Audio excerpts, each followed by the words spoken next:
Regresamos al estudio multimedial Crear TV como parte de la iniciativa semanal que se desarrolla entre la Oficina del Programa Martiano y el Ministerio de Cultura para compartir las memorias de la quinta Conferencia Internacional por el Equilibrio del Mundo. Este gran evento ocurrió entre los días 24 y 28 de enero del presente año y desde ese momento y hasta la actualidad hemos estado compartiendo a través del canal de YouTube del Ministerio, a través del canal de YouTube de la Oficina del Programa Martiano y otras redes, algunas de las intervenciones más importantes, más relevantes de este evento.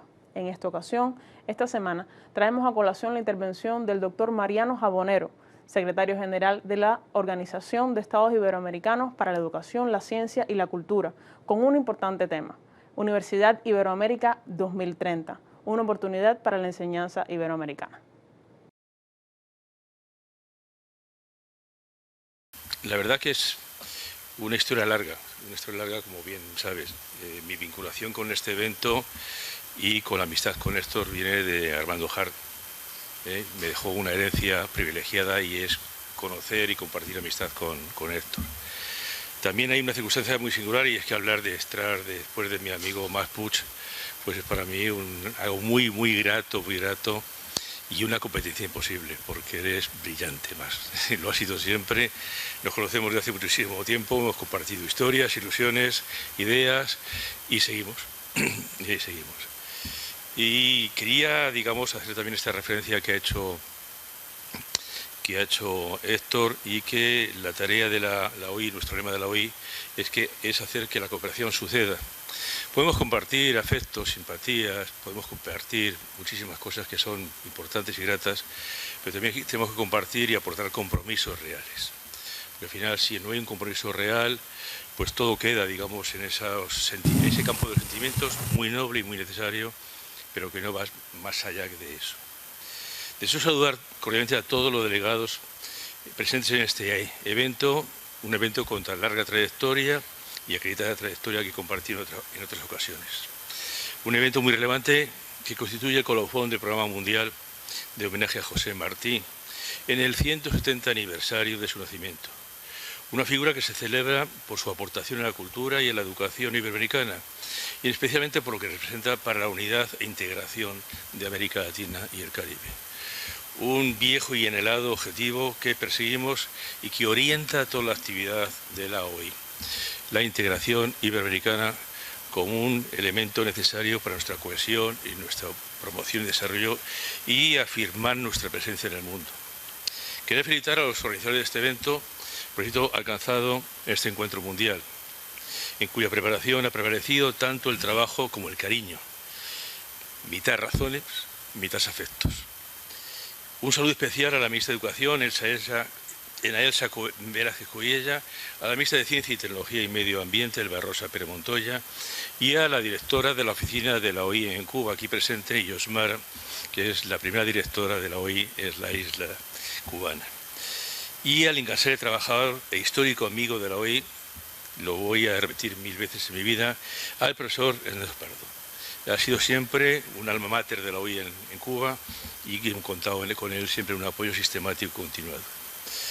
En la participación de Cuba en las actividades y programas de la OI siempre ha sido destacada esta participación, y este encuentro no es más que una muestra de ello. Por eso estoy seguro que a partir de la reciente apertura de la oficina, el día 28 de noviembre pasado en Cuba, cuya directora Yosmara Fernández nos acompaña, las oportunidades de colaboración y los proyectos se van a multiplicar. De ahí viene mi empeño en que se abriese la oficina de la OI en Cuba. En primer lugar, ha sido para mí, en mi primer mandato, acabo de ser elegido, una de mis grandes satisfacciones, conseguir este objetivo.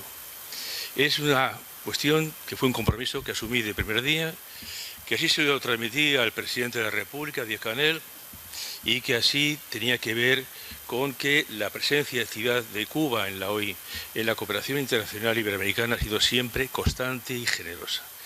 Creo que era un acto injusto e irresponsable no tener una oficina aquí en Cuba como tenemos ya en 19 países. Hoy es una realidad y creo que ha hecho justicia a una larga aspiración del gobierno del pueblo cubano, del conjunto de los 23 países miembros de la OI y de quien les habla. La Organización de Estados Americanos para la Educación, la Ciencia y la Cultura a quien represento hoy aquí como su secretario general, quiere subrayar el esfuerzo llevado a cabo por el proyecto José Martí de Solidaridad Internacional para promover el conocimiento sobre la vida y obra de José Martí. En especial sus ideas en torno a la educación. Cumpliendo 130 años de su nacimiento, cabe reconocer la vigencia de este personaje. El quehacer de las sociedades iberoamericanas hoy debe seguir constituyéndose por el reconocimiento a la dignidad humana y a los derechos humanos, cuya Declaración Universal cumplimos en este año 75 años desde que René Cassin hiciese su redacción definitiva. 75 años de existencia que en ellos la educación ha aparecido siempre como un elemento muy importante. Auguramos a vivir en sociedades decentes, en las que, como afirmó el filósofo Margalit, no se humilla ni se margina a nadie. Una sociedad es decente cuando no se humilla ni se margina a nadie. Desde nuestra organización continuamos acompañando este proyecto de la forma que esté en nuestra mano, siempre haciendo que la cooperación suceda, que la cooperación sea real, no sea un acto retórico de palabras. Gracias de nuevo por su amable invitación a este evento y por concederme el privilegio de pronunciar la conferencia magistral que lleva por título Universidad Iberoamericana 2030, una apuesta por la ciencia iberoamericana.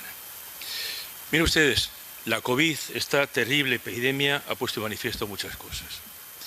Ha puesto de manifiesto la fragilidad de nuestros países, ha puesto de manifiesto el impacto negativo y mortífero que ha tenido. También he puesto de manifiesto elementos positivos, como que la ciencia es más importante que nunca y aporta mayor bienestar que nunca. Creemos que es un éxito de la ciencia y un fracaso de ciertas políticas. Por ello, en la última conferencia de ministros de CELAC, celebrada últimos del mes de noviembre en Buenos Aires, los ministros, ministras, junto con la OI, acordamos crear un programa de diplomacia científica. La diplomacia ya no es diplomacia clásica, sino son diplomacias que llaman blandas, cultural, científica, tecnológica. Tenemos que trabajar a favor de la política iberoamericana, a favor de la ciencia y crear un programa de diplomacia científica que hemos recibido el encargo de los ministros y ministras de la CELAC, allí estaba la ministra de Cuba, para poner en marcha y encargo que estamos empezando a poner. Que nos gustaría llegar a concluir en un momento determinado con una gran academia de diplomacia científica iberoamericana para poner en valor el valor político de la ciencia.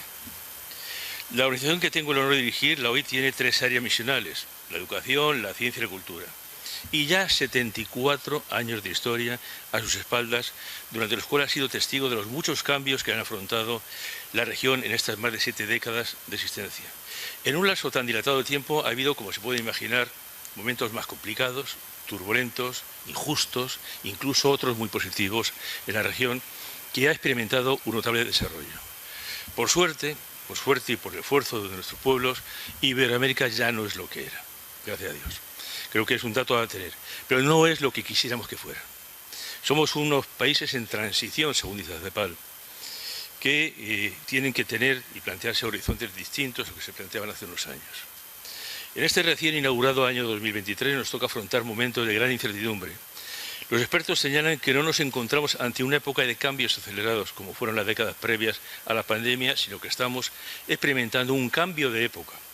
El viejo orden mundial, dentro del cual se entiende la creación de un organismo de cooperación regional como es la OI en el año 1949, después de la catástrofe y la hecatombe de la Segunda Guerra Mundial, se resiste a desaparecer y el nuevo orden mundial no termina de hacer, lo que dificulta que se pueda alcanzar ese desequilibrio mundial a que apela el título de este encuentro. La situación internacional, por tanto, nos plantea ahora mismo más interrogantes que respuestas. No obstante, lo que sí sabemos es que hay fenómenos de escala mundial ante los cuales necesitamos articular medidas y políticas que, para ser realmente efectivas, deben trascender los límites de lo nacional y basarse en la cooperación internacional.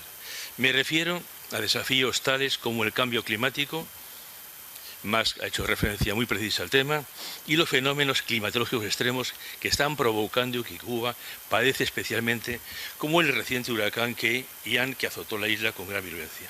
Todo ello nos lleva a conducir a la vigencia de lo multilateral, a la vigencia del multilateralismo frente a las posiciones aisladas y egoístas. Todo ello nos conduce a la integración iberoamericana. resulta inevitable hacer una mención especial a la pandemia de la COVID-19, que también ha afectado especialmente a nuestra región. Pues aquí, miren ustedes, contamos con el 7% de la población mundial, 7% de la población mundial, y los contagiados y fallecidos en nuestra región han sido del 33%, lo cual pone de manifiesto una alta vulnerabilidad de nuestra región. Con una pequeña parte de la población mundial hemos registrado la tercera parte de los contagiados de todo el mundo. Hay que reconocer el gran esfuerzo que ha hecho Cuba para desarrollar en tiempo récord varias vacunas contra la COVID, merecido motivo de orgullo nacional y reconocimiento internacional. Es, además, el mejor ejemplo para ilustrar la tesis principal de mi conferencia. La ciencia es la única que puede proporcionar respuestas y certidumbres en estos momentos de dudas e interrogantes. Ante tanta incertidumbre y complejidad, la ciencia, como facilitadora de certezas, de evidencia, se convierte en una aliada indispensable. Su aportación a la sociedad como a los tomadores de decisión actúa como tierra sólida sobre la que en un contexto tan volátil se puede caminar con cierta seguridad. No puedo ser igual de optimista y generoso con la política, especialmente la practicada por aquellos países que ampararon prácticas monopolísticas y comerciales con la vacuna de la COVID-19, poniendo en riesgo de manera injusta e insolidaria la salud de millones de compatriotas. Hoy nos encontramos con noticias en la prensa que son escandalosas. Países que tienen millones de vacunas caducadas, que ni han utilizado ni han compartido. Millones de vacunas caducadas. No alguna que quedó en un almacén por ahí. Millones. Creo que es un hecho gravísimo que demuestra lo peor de la cara negra de la solidaridad internacional. Me gustaría desarrollar este punto en relación a otros de los grandes retos que afronta Iberoamérica, pero que pueden ser también origen de múltiples oportunidades. Me refiero a la transición energética, un ámbito en el que podemos tener un rol protagonista, y por ese motivo hemos dedicado a este tema la última edición del informe sobre el estado de la ciencia de 2022, que cada año realizamos en colaboración con la UNESCO. En este informe puede encontrarse varios capítulos dedicados a la transición energética y en concreto al litio y al hidrógeno verde, porque la expansión acelerada del litio y la irrupción inminente del hidrógeno verde en el entramado industrial de los estados iberoamericanos puede generar importantes oportunidades económicas, pero también amenazas subyacentes. Las recomendaciones aportadas para hacerlos aliados y no enemigos son, por ejemplo, elevar la cooperación de todos los actores en el proceso de diseño de diferentes hojas de ruta respecto a estas dos tecnologías, incluso alcanzar pactos de Estado que permitan blindar acuerdos mínimos o la consolidación de certificaciones y garantías. Miren ustedes, el martes pasado se celebró la cumbre de presidentes de CELAC en Buenos Aires. Participé activamente en este evento, en el cual estaba el presidente de la República de Cuba y el canciller cubano, y estaban numerosos jefes de Estado y de Gobierno de los países de América Latina. Algunos presidentes, Petro de Colombia, Alberto Fernández de Argentina, pusieron de manifiesto un hecho clarísimo. América puede ser autosuficiente energéticamente con energías alternativas, sin energías fósiles. Podríamos ser perfectamente autosuficientes. Las 3/4 partes de la reserva de litio de todo el mundo están entre Bolivia, Chile y Argentina. La mayor capacidad de energía solar del mundo está en América. La mayor capacidad de agua disponible para producir energía está en América. Entonces, deberíamos ser, gracias a la cooperación interna, en poco tiempo una región que no tuviese ninguna dependencia de energía fósil. Podríamos serlo perfectamente. Sobran capacidades para ello. Sobra capacidad para ello, y estos días se planteaba en la conferencia de ministros de CELAC, el presidente de CELAC, se planteó esto con una evidencia y con una concreción aplastante. No hay motivo para seguir dependiendo externamente de energías fósiles. Creo que es un tema importante y creo que es un punto muy clave en todo ese desarrollo de la ciencia en la región.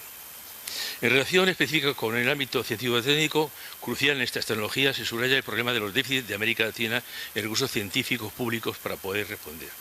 Se aconseja, por ello, derivar parte de la inversión internacional a estos ámbitos en los países, o también fomentar la colaboración científica y técnica regional para compartir recursos, acelerar el aprendizaje y aprovechar las sinergias entre los sistemas de ciencia.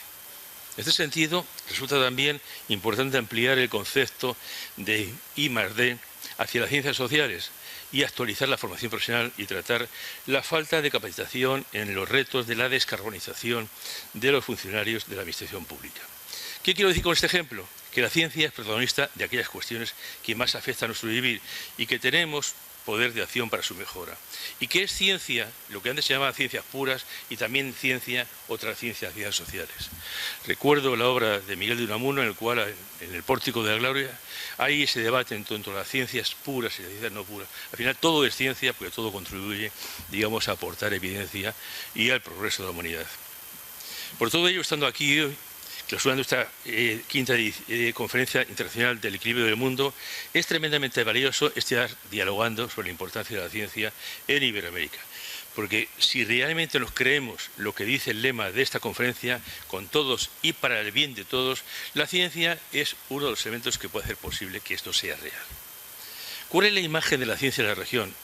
Bueno, me voy a entretener a hacer, digamos, una fotografía de lo que está ocurriendo con la ciencia en nuestra región. Queda mucho por recorrer todavía, queda por hacer mucha ciencia. Los recursos humanos destinados a la investigación se encuentran en crecimiento. El crecimiento del 39%, un 55% mirando solo a América Latina entre el año 2011 y 2020.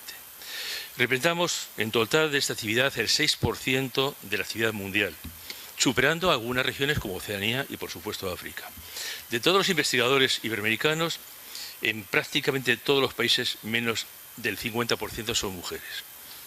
Dato que tenemos que tener en cuenta. Digamos, la pérdida de presencia de la mujer es una pérdida de oportunidades clarísima. Solamente hay excepciones en las cuales hay más mujeres investigadoras que hombres, que son Argentina, Uruguay, Paraguay y Venezuela. También durante estos años aumentó la producción de científica considerando el número de publicaciones.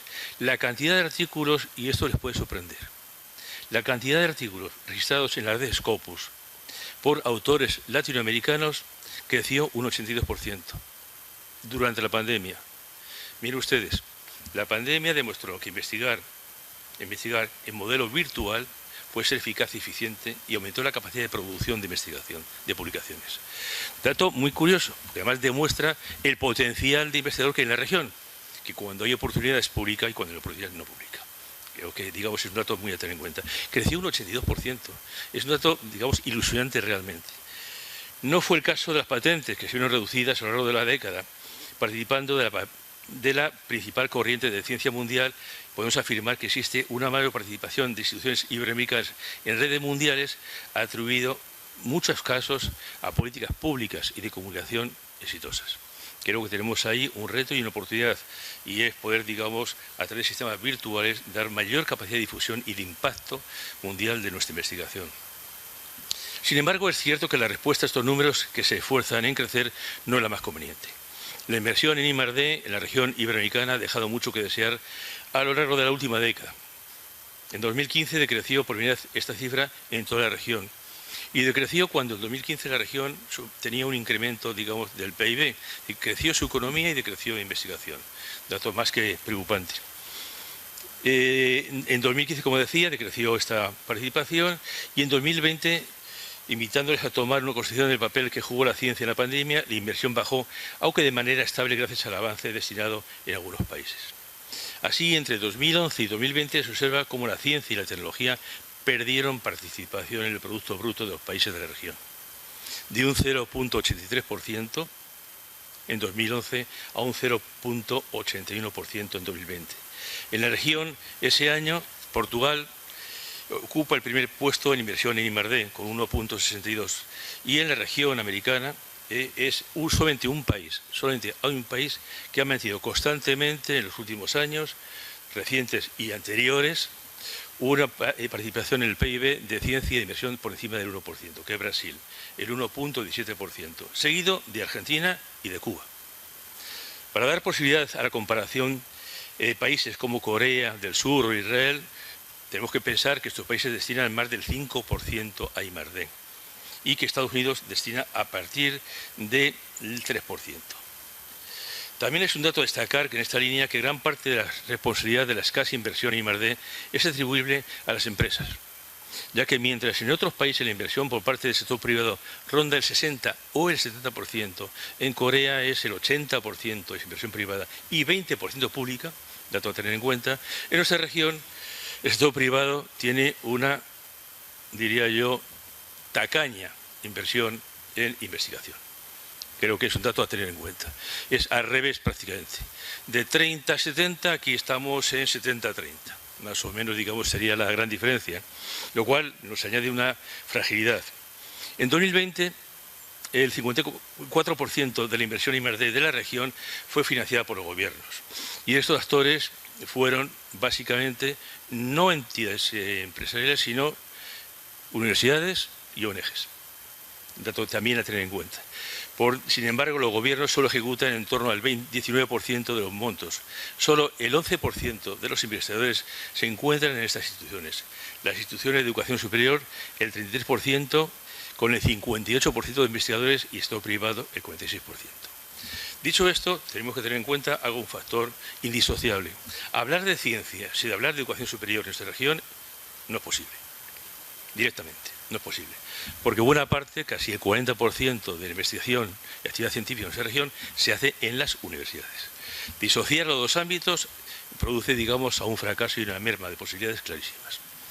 En sumatoria, la inversión de la región representa el 3,5% de la mundial. Brasil, México y Argentina aportan casi el 84%.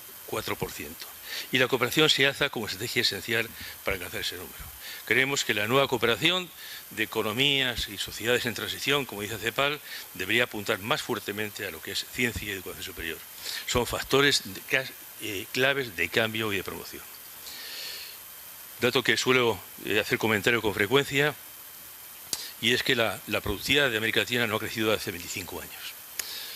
Eso tiene un efecto clarísimo. Entonces lo ponía yo al presidente de Colombia, al presidente Petro, y él me decía, ese es el tema, si no tenemos más productividad no hay más riqueza, y si no hay más riqueza no podemos repartir. Creo que es un dato, digamos, muy claro, muy evidente, y creo que, bueno, lo diga el presidente Petro o lo dice cualquiera. Ese cambio de productividad, ese cambio de innovación pasa básicamente por este sector, este ámbito de educación superior y ciencia. En este momento tenemos en nuestras universidades 33 millones de estudiantes de educación superior. Hemos sido la región del mundo que más ha crecido. Dentro, en el año 2030, tendremos 42 millones de estudiantes de educación superior. Esos millones de estudiantes de educación superior, esas universidades, ese ámbito de producción científica son la punta de lanza para transformar nuestras sociedades. Son el grupo social con mayor cualificación, con más información, con mayor capacidad de respuesta, con mayor acceso a bienes culturales, con mayor capacidad de diálogo internacional. Y creo que tenemos un ámbito privilegiado para conseguir una transformación rápida en nuestra región a través de esas masas emergentes de estudiantes de educación superior. Ojo, que además tienen un factor de corrección social muy importante. Estos 33 millones de estudiantes que tenemos en nuestras universidades, el 70% de ellos proceden de familias en las que, como diría García Márquez, en su estirpe nadie pisó nunca una universidad. Es un dato muy llamativo. Son millones de estudiantes que han salido de la pobreza y que han apostado a sus familias porque a través de la universidad van a mejorar su vida. Estas políticas de hambre cero, de final de pobreza, practicadas en unos países, quiero hacer un homenaje a Brasil, con el presidente Lula, supuso que millones de personas emergieron de la pobreza y sus hijos han entrado a las universidades. El círculo es el círculo virtual mejor que se pueda plantear. Creo que ese colectivo y ese ámbito es un ámbito privilegiado para trabajar y para hacer cambiar nuestras sociedades. Estos números económicos se unen a la vez que fomentan los problemas que congrega la ciencia regional actualmente. Son, por ejemplo, el escaso número de patentes, ya que el total de las solicitadas en las oficinas nacionales de los países iberoamericanos descendió un 15% entre el año 2011 y el 2012. El tema de las patentes es un tema que tiene que ver también con la mejora de la producción y con la innovación y con la capacidad, digamos, de exportación. En fin, datos que les estoy dando y que no quiero aburrirles más, que suponen, digamos, o demuestran esa apuesta a favor de la ciencia. El incremento de estudiantes de educación superior es el que antes les he dicho, pero además hay otro factor a tener en cuenta, que este crecimiento, en un 82%, son estudiantes de grado, de licenciatura. El 10% son terciarios universitarios, maestrías. El 6% también de maestrías y solamente un 1% de doctorado. Tenemos un problema grave. Con un 1% de doctorado, la capacidad investigadora de nuestras universidades se reduce, porque el doctorado es aquel que está, digamos, preparado para fomentar la investigación. Solamente un país de nuestra región tiene profesores doctores en torno cerca del 50%, que es Brasil. Solamente Brasil llega a tener profesores doctores un 50%. Hay que fomentar y apoyar, digamos, el estudio de doctorado porque van asociados claramente con la investigación. Creo que es un aspecto muy importante. Para nosotros lo es, y una de las iniciativas que hemos puesto en marcha en la OI es un programa de beca doctorado, que lleva un nombre que es Paulo Freire Plus, en el cual es becar a estudiantes de la región para que hagan el doctorado dentro de las universidades de la región. El segundo aspecto asociado a esto es la pérdida de capital humano y pérdida de talento que registramos sistemáticamente. Llevamos décadas hablando del espacio iberoamericano del conocimiento, décadas, y que seguimos siendo la región del mundo que menos movilidad académica tiene, 1.1%.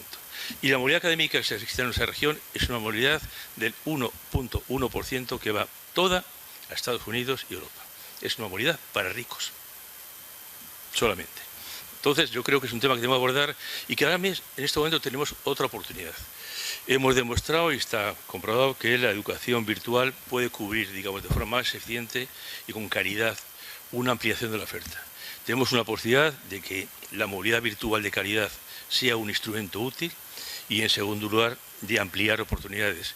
Porque además la educación virtual, de educación superior o media, es la educación más inclusiva.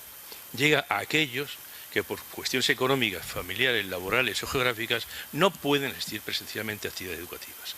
Bueno, digamos, tenemos una gran oportunidad en ese sentido. En fin, desde hoy no nos resignamos tampoco a que la ciencia sea un producto comercial y un monopolio de la lengua inglesa. Apostamos y defendemos el concepto de ciencia abierta y ciencia en nuestras dos lenguas oficiales de la OI, que son español y portugués, ciencias que compartimos 860 millones de hombres y mujeres en el mundo. La mayor comunidad bilingüe del mundo, la mayor comunidad intercomprensiva del mundo. Para ello hemos puesto en marcha un proyecto para hacer posible esto, para hacer que nuestros investigadores publiquen en español y publiquen en portugués.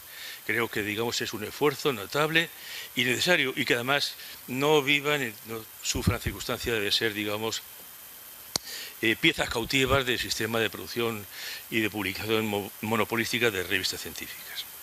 La cooperación entre los sistemas científicos de los distintos países de la región ha sido protagonista en lo avanzado hasta ahora en este área. Para nosotros, el área de ciencia es una de las tres áreas de cooperación: educación, ciencia y cultura, y les puedo decir que quizás junto con educación superior es la que más está creciendo cooperación en la región. Estamos viendo, digamos, un movimiento muy fuerte de crecimiento, de demanda y de participación en ese ámbito. La última reunión de ministros de ciencia de CILAC, que se tuvo lugar, como les decía antes, en la ciudad de Buenos Aires, se hizo una apuesta de una agenda de cooperación científica en la región, en la cual los ministros de ciencia de CILAC nos encargó la OI que pusiésemos e instrumentásemos esa capacidad de cooperación por una cuestión bastante instrumental. Somos la única entidad que tiene 19 sedes en 19 países y para la cual trabajan en este momento unas 3.900 personas. Hay una capacidad operativa para trabajar, avanzar en ese sentido. En ese marco está nuestra estrategia aprobada por los ministros y ministras de la región, Universidad Iberoamérica 2030. 2030 es obvio que es por la Agenda 2030, que es el marco de actuación global, es lo que yo diría la constitución del mundo para nosotros. Se trata de una estrategia que vincula las actuaciones en ciencia con las de educación superior a raíz de la presencia de investigadores en este tipo de instituciones, como he dicho antes, y por tanto la interrelación entre ambas áreas. Esta estrategia nace en 2020, cuando tras un intenso trabajo de diagnóstico y diálogo elaboramos esta propuesta que llevamos a nuestra Asamblea General y a nuestro Consejo Directivo y así fue aprobado. Se trata de una estrategia que, debido a la rigurosidad del análisis previo, pudo continuar implementándose cuando ya aprobada la pandemia revolucionó nuestras vidas y planes. De esta forma, el programa de presupuesto de la OI para el bienio 23-24, aprobado el día 19 de diciembre pasado, continúa con esta iniciativa, actualizando la línea de acción con las nuevas tendencias que la COVID-19 y los retos más intensificados han desvelado, e incrementando los recursos disponibles por parte de la OI para estos fines. Específicamente en relación con la ciencia, perseguimos la incidencia de aquellas amenazas de las que se habla al inicio. Cuestiones sanitarias no atajadas, los datos de impacto de la pandemia ponen de manifiesto esto. La crisis energética, ya he hablado del tema. La seguridad alimentaria, también. En nuestra región tenemos zonas con población infantil cuyo rendimiento escolar es bajo por su baja capacidad de nutrición. Eso existe, eso es real. Injustos bloqueos como el impresentable e injusto realizado por Estados Unidos con Cuba, Y junto a ello, creemos también esencial promover la generación de riqueza desde los sistemas de I+D+I para relanzar la productividad de nuestra región, que, como he dicho antes, lleva decenios sin mejorarse la productividad. Sus objetivos que perseguimos son importantes, aliados como son gobiernos, instituciones de educación superior, centros de investigación, organizaciones de la sociedad civil, así como otros organismos como la Unión Europea. Además, desde la OI, gracias a nuestras oficinas nacionales, situadas en 19 países, contamos con la mayor presencia dentro de la región. Y todo ello con una relación directa y un diálogo compartido con los gobiernos de cada país. Nosotros tenemos, además de oficinas, dos elementos claves para cooperar en materia de ciencia y que actúan como motores de esta actividad de la OI. El Observatorio de Ciencia, Tecnología y Sociedad, situado en la ciudad de Argentina, en Buenos Aires, y el Centro de Innovación y Transformación Digital en Bogotá, en Colombia. A través de esta gran red de cooperación científica iberoamericana, durante los próximos bienios nos hemos propuesto trabajar orientados por los desafíos actuales y por la sostenibilidad de dos líneas estratégicas: el fortalecimiento del sistema de ciencia, tecnología e innovación y la educación científica. Para todo ello, nos proponemos fomentar la producción científica abierta y plurilingüe, lo cual ya hemos empezado a promocionar a través de nuestra plataforma IntelliU, una plataforma que les invito, digamos, a visitar. Una plataforma que todo lo que se publica en la plataforma se hace en español y en portugués. El impulso de la transferencia de conocimiento y de la innovación, por ejemplo, trayendo la investigación a ámbitos empresariales y fortaleciendo las capacidades de los gobiernos iberoamericanos para la toma de decisiones a partir de evidencias, así como promoviendo la colaboración entre actores. Impulsaremos nuevos modelos de innovación a partir de la evidencia. Defendemos que para definir y apoyar por políticas públicas hay que trabajar a partir de evidencia y no de ocurrencias, a partir de datos, en los cuales, digamos, justifiquen que la política pública puede tener un éxito. Generar oportunidades para la promoción de la actividad investigadora, trabajando también con la mejora de la cualificación de los investigadores, como he hecho referencia a la beca de doctorado Paulo Freire Plus. Incentivar claramente la cultura de la evaluación, transparencia y rendición de cuentas de las políticas de ciencia, tecnología e innovación. Y en relación con ello, tenemos dos instrumentos importantes en los cuales Cuba y el resto de los países están participando activamente. La Red Iberoamericana de Indicadores de Ciencia y Tecnología, RICIT, y la Red Iberoamericana de Indicadores de Educación Superior, Índices. Son dos eventos de apoyo y de cooperación científica y educación superior muy notables. Y promover un diálogo más cercano entre la cuádruple hélice, la academia, el gobierno, la empresa y la sociedad civil, de cara a orientar la ciencia hacia los problemas más acuciantes. Desde el 2021 esta línea de acción ha sido enormemente avanzada, gracias a uno de los programas más exitosos en materia de ciencia en Iberoamérica. El programa FORCID. El programa FORCID es un programa que presentamos a la Unión Europea y que hemos contado con el apoyo claro y decidido de la Unión Europea a través de un marco de facilidad de desarrollo en transición de la Dirección General de Asociaciones Internacionales. Es un programa que tiene, digamos, varios elementos, pero un objetivo que tiene que ver claramente con la promoción de la ciencia y de mitigar el cambio climático. Sus acciones son distintas, tienen, digamos, diferentes áreas. También en él aparece claramente la presencia y la actividad de la mujer como investigadora.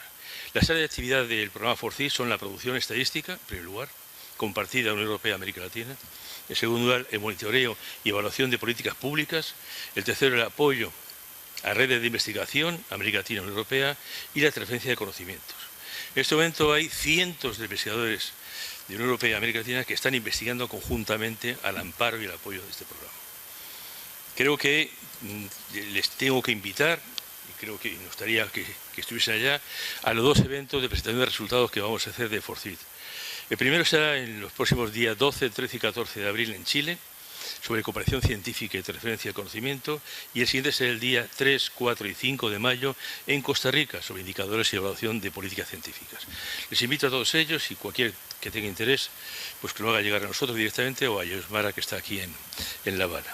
En segundo lugar, la otra línea estratégica es aquella que promoverá la divulgación y educación científica. Mira, aquí queremos motivar a que la ciencia sea una ilusión, sea algo apetecible, sea algo interesante para los jóvenes. Hemos puesto en marcha diferentes iniciativas, pero una de ellas que nos gusta especialmente, y yo ayer lo comentaba en el Ministerio de Ciencia aquí, es la Noche de los Investigadores. Ha sido una actividad que ha tenido un éxito rotundo en toda la región. Es un momento, la Noche de los Investigadores, en que investigadores en biomecánica, en física, explican a nuestros jóvenes qué hacen directamente, para motivarles. Ese joven que piensa estudiar Derecho, este tipo de cosas, de repente se puede quedar absolutamente seducido porque un investigador le está explicando cómo es, digamos, el trabajar en mutaciones genéticas, por ejemplo. Y descubre un mundo nuevo. Bueno, lo estamos haciendo ya en muchos países, queremos también hacerlo en Cuba, y realmente es una tarea de difusión. La ciencia tiene escasa difusión en nuestra región, muy escasa. Las páginas de ciencia de la prensa son páginas que nadie lee. Y el lenguaje de los investigadores es un lenguaje tremendamente motivador, como también, digamos, trabajar en la mayor presencia de las chicas, sobre todo las chicas en los ámbitos de ciencia, tecnología y digitalización, que tienen una presencia muy escasa, y estamos realizando eventos sucesivos para que motivar esa mayor presencia. Además de eso, también otra parte de difusión, digamos, más experta, más especializada, que es la que hacemos a través de la Revista Iberoamericana de Ciencia, Tecnología y Sociedad, que publicamos regularmente desde hace muchísimo tiempo y que está disponible para la lectura y disponible para que quiera participar redactando y publicando para todos ustedes. Todos los autores de esta revista son iberoamericanos, todos, y tienen un gran prestigio. O la Revista Iberoamericana de Educación de la OEI, que se publica regularmente, en la cual también es una revista abierta a participación de cualquier experto en la materia. Es una revista también decana que en este momento tiene 1 millón de descargas cada número, con lo cual tiene bastante, digamos, aprecio, y les invito a tener en cuenta. En fin, las preguntas que siguen, que son ya parte final de mi intervención, tienen que ver con el futuro de la ciencia en la región. Primera, ¿cómo garantizar la estabilidad del financiamiento para la ciencia ante las coyunturas económicas? ¿Cómo impulsar una mayor formación de sus investigadores? Creo que esa pregunta es un reto. Conseguir, como he expuesto anteriormente, mayor financiación para la ciencia y cómo conseguir mejor cualificación para los investigadores. Segunda, cómo integrarse a redes mundiales de investigación sin perder de vista las demandas locales. ¿Cómo pueden los países más desarrollados de Iberoamérica apoyar a los que se encuentran en estados previos? Creo que hay una asimetría regional en la cual, digamos, hay un trabajo por hacer. Quizás la presencia de Cuba en esta red, en este ámbito de cooperación iberoamericana de hace muchísimo tiempo, tiene que ver con que Cuba ha sido un país que ha podido aportar de información relevante, pero no todos los países son iguales, con lo cual es asimetría corregirla. Y cómo trabajar sobre temas de investigación que sean realmente, digamos, de interés para la región. Me van a perdonar que haga un excurso a una referencia muy particular.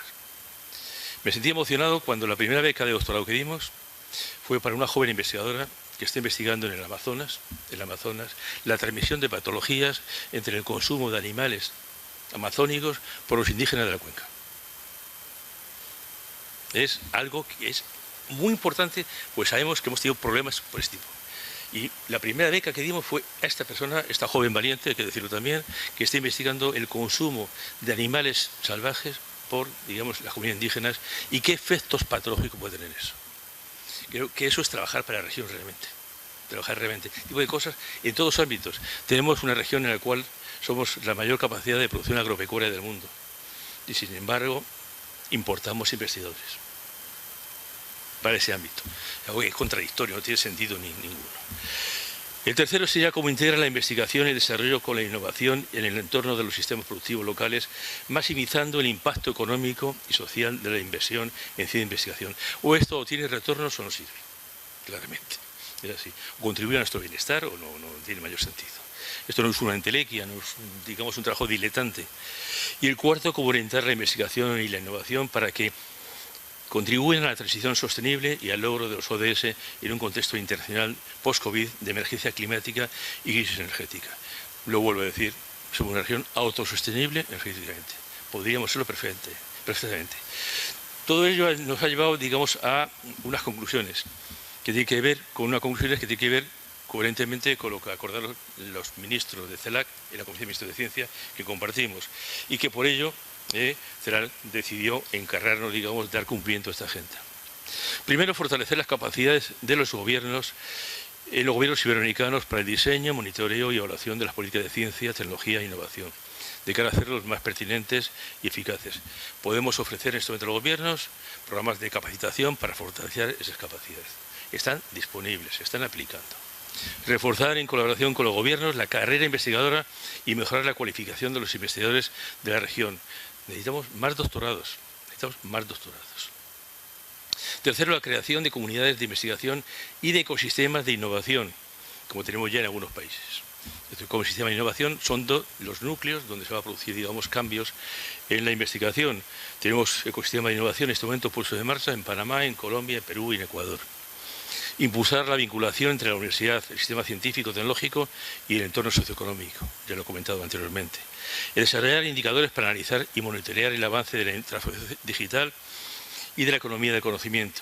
La creación de una red, y esto les va a sorprender, pero es algo, digamos, muy llamativo, que nos encargó la CELAC, los ministros de Ciencia, creación de una red de agencias aeroespaciales de la región y el fomento de la cooperación sur-sur en este ámbito, que es esencial tener soberanía también en ese ámbito. En este momento tenemos agencias espaciales en México, en Costa Rica, en Colombia, en Argentina. Tenemos que crear esa red de agencias, que sea una red de agencias al servicio de la región. Al servicio de la región y evitar dependencias externas en algo que en este momento es crucial para las comunicaciones, para la información y para muchos aspectos.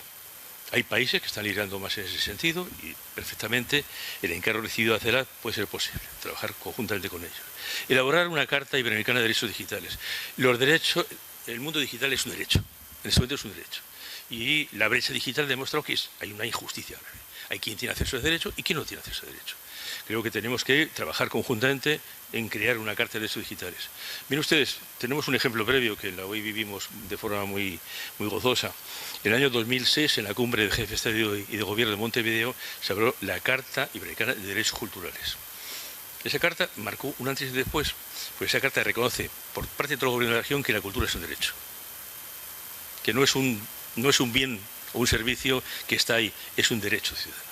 Y creo que esa carta establece, a partir de esa carta, con mayor perfección o menor perfección, todos los gobiernos de la región han legislado teniendo en cuenta ese principio que es un derecho a la cultura.